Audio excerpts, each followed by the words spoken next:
All the Young Dudes, une traduction de Chapeau de paillasson. Chapitre 1. Été 1971, Saint-Edmund. Samedi 7 août 1971. Il s'éveilla dans le noir complet. La petite pièce dans laquelle on l'avait enfermé était étouffante, étant en début du mois d'août. Ou bien, cela pouvait être les effets de la fièvre. Il avait toujours de la fièvre le lendemain matin. Avant, on l'isolait dans une chambre avec une fenêtre, mais il y avait quelques mois de cela, il était parvenu à briser la vitre, et s'il n'y avait pas eu les barreaux, il se serait échappé. Une fois, il les avait entendus parler de restrictions plus strictes, maintenant qu'il était plus âgé. Il essaya de ne pas y penser. Il se souvint de la faim, si intense qu'elle s'était transformée en rage. Il se souvint avoir hurlé pendant des heures et des heures, tournant encore et encore en rond dans sa cellule. Peut-être qu'il ne l'obligerait pas à aller en classe aujourd'hui. Il pourrait alors dormir. On était au milieu des vacances d'été après tout. C'était injuste de devoir aller en cours, alors que tous les autres garçons pouvaient passer leur journée à se promener, à jouer au football ou à regarder la télévision. S'asseyant, il s'étira avec précaution, attentif à la moindre douleur et au moindre craquement de ses articulations. Il avait une nouvelle marque de griffe derrière son oreille gauche et une profonde morsure sur sa cuisse droite. Il passa une main sur son crâne et ses cheveux tendus à ras s'hérissèrent sous ses doigts. Il détestait cette coupe, mais tous les garçons du foyer pour enfants avaient la même boule à zéro et, lors des rares week-ends où ils étaient autorisés à sortir en ville, tout le monde pouvait savoir qu'ils étaient les garçons de Saint-Edmund. C'était d'ailleurs certainement l'effet recherché. Les commerçants savaient à qui ils avaient affaire. Il fallait dire qu'ils ne faisaient rien pour empêcher la méfiance à leur égard. Après tout, on leur avait tellement répété qu'ils étaient les rebuts de la société, abandonnés et indésirables, alors pourquoi ne pas foutre un peu le bordel? Rémus entendit des bruits de pas au bout du couloir. Matrone. Il pouvait sentir son odeur, entendre son cœur battre, ses sens étaient toujours amplifiés après une de ces crises. Il se redressa, s'enroula dans une couverture malgré la chaleur, et s'avança sans bruit vers la porte pour mieux entendre. Elle n'était pas seule. Un homme était avec elle. Il sentait le vieux et quelque chose de différent. Une odeur lourde et métallique qui lui rappela vaguement son père, la magie. Êtes-vous sûr de ne pas gaspiller votre temps était en train de demander Matrone à l'étranger. C'est vraiment l'un de nos cas les plus difficiles. Oh, oui, répondit le vieil homme. Sa voix était profonde et réconfortante comme du chocolat. Nous en sommes persuadés. C'est là où vous le gardez pendant ces crises, finit Matrone de sa voix nasale tranchante. Pour sa propre sécurité, il a commencé à mordre depuis son dernier anniversaire. Je vois, répondit l'homme, semblant davantage pensif qu'inquiet. Puis-je me permettre de vous demander, madame, ce que vous savez à propos de la situation de ce jeune homme? Tout ce qu'il est nécessaire que je sache, répliqua froidement Matrone. Il est ici depuis ses 5 ans. Il a toujours été une source d'ennuis multiples et variés, et pas seulement parce qu'il est de votre sorte. Ma sorte, répéta l'homme calme et imperturbable. La directrice parla plus bas, chuchota presque, mais Rémus pouvait toujours l'entendre. Mon frère en est un. Je ne l'ai pas vu depuis des années, bien sûr, mais je lui rends quelques services de temps en temps. Saint-Edmond est une institution très spéciale. Nous savons gérer les cas problématiques. Rémus entendit le tintement d'un trousseau de clés. Maintenant, il faut que vous me laissiez le voir avant de vous le présenter. Il a souvent besoin d'être rafistolé. Si vous savez ce qu'il est, je ne comprends pas pourquoi vous teniez à le voir après une pleine lune. Le vieil homme ne répondit pas, et la directrice s'avança vers la pièce où se trouvait Rémus. Ses chaussures à talons en cuir verni claquaient sur le sol en pierre. Elle frappa 3 fois à la porte. Lupin, es-tu réveillé? Ouais, répondit-il, serrant davantage sa couverture contre lui. Il lui avait retiré ses vêtements pour éviter qu'il ne les déchire. Oui, madame la directrice, le corrigea-t-elle à travers la porte. Oui, madame la directrice, abonna Rémus alors que la clé tournait dans la serrure. La porte était entièrement en bois, et il savait qu'il aurait facilement pu la briser pendant une crise.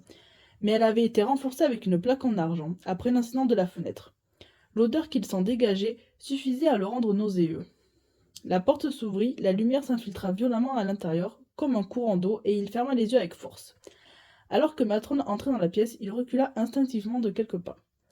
C'était une femme au visage pointu et aux allures de rapace, dotée d'un long nez fin et de petits yeux noirs et brillants. Elle observa avec prudence. Besoin d'aucun bandage cette fois-ci?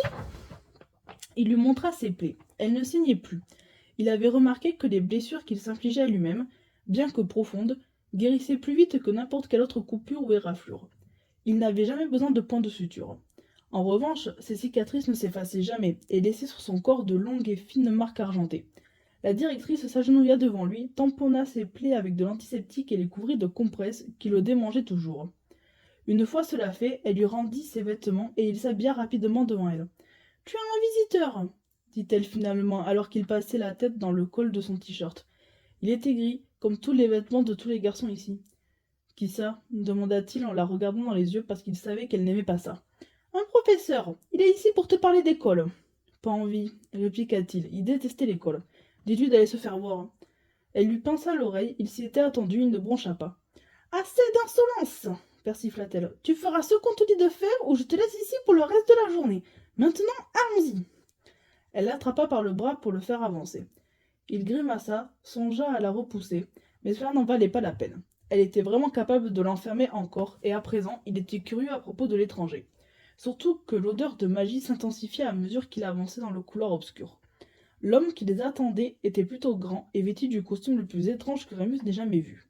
Il était en velours, d'un marron profond agrémenté de broderies dorées et sophistiquées sur les manchettes et les boutonnières. Sa cravate était bleue nuit. Il devait être vraiment vieux, ses cheveux étaient blancs comme la neige et il arborait une barbe incroyablement longue qui devait atteindre son nombril. Aussi étrange que l'homme lui paraisse, Rémus ne se sentit pas intimidé comme il l'était habituellement avec la plupart des adultes. L'homme avait un regard aimable derrière ses lunettes en demi-lune et sourit à Rémus quand ils s'approchèrent et il lui tendit la main. « Monsieur Lupin, dit le vieil homme chaleureusement, c'est un plaisir de te rencontrer. » Rémus le fixa fasciné. Personne ne s'était jamais adressé à lui avec autant de bienveillance. Il en était presque embarrassé. Il serra la main de l'homme et il sentit comme une décharge électrique traverser son bras. « Bonjour, répondit-il le fixant. Je suis le professeur Dumbledore. Je me demandais si tu accepterais de te joindre à moi pour une balade dans le jardin. Il fait vraiment beau dehors. » Rémus jeta un regard à Matrone qui acquiesça.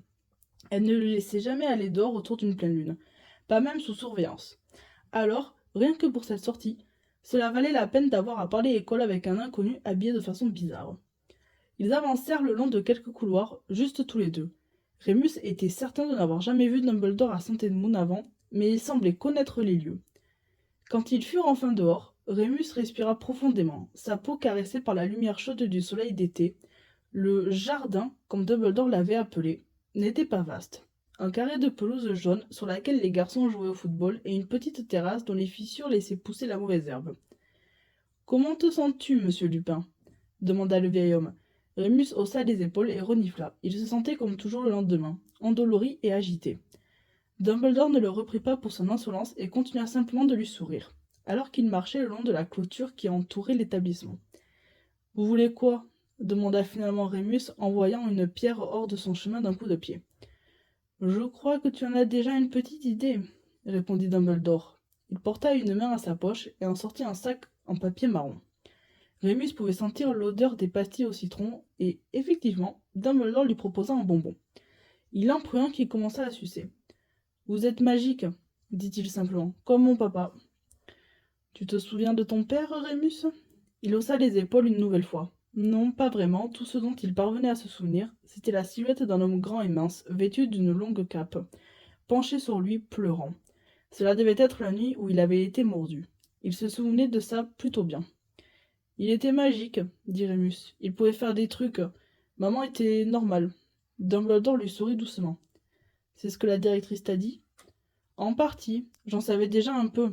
Il est mort de toute façon, il s'est flingué. » Dumbledore parut quelque peu décontenancé au grand plaisir de Rémus.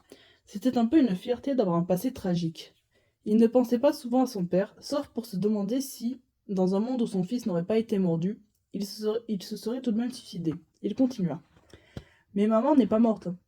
Elle ne veut juste pas de moi, donc je suis ici. » Il regarda autour de lui. Dumbledore avait arrêté de marcher. Il était de l'autre côté du jardin maintenant, près de la grande clôture noire. Il y avait un poteau vacillant que personne n'avait remarqué.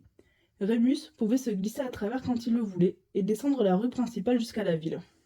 Il n'allait jamais vraiment quelque part en particulier. Il déambulait simplement, attendant que la police l'embarque et le ramène. C'était mieux que de ne rien faire.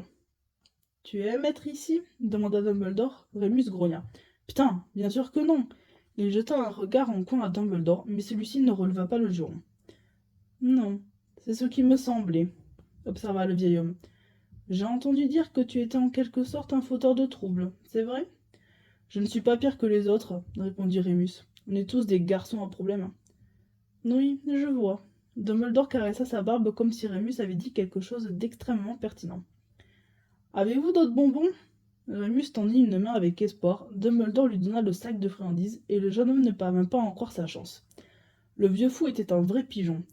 Il mâcha la pastille cette fois, la sentant craquer comme du verre sous ses dents, le citron explosant sur sa langue comme un feu d'artifice. Je dirige une école, tu sais, l'école même où est allé ton père. Cela retint l'attention de Rémus qui se figea. Il avala le bonbon et se gratta le crâne. Dumbledore continua. C'est une école très spéciale, pour les sorciers, comme moi, et comme toi.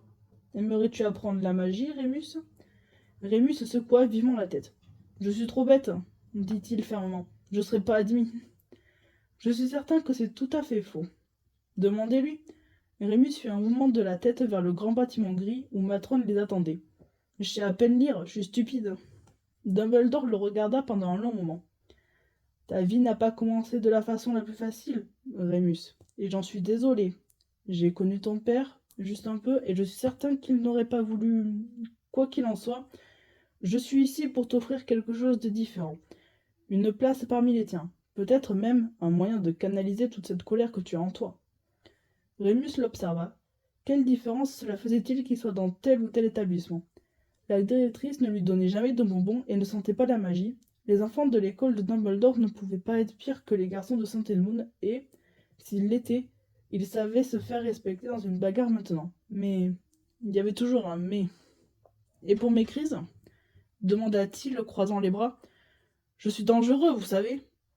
Oui, Rémus, je le sais, répondit tristement Dumbledore. Il plaça une main sur l'épaule de Rémus tout doucement. Nous verrons ce que nous pouvons faire. Laisse-moi m'en occuper.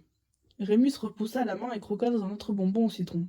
Ils prirent la direction de l'établissement en silence, chacun satisfait du fait qu'ils se comprenaient maintenant.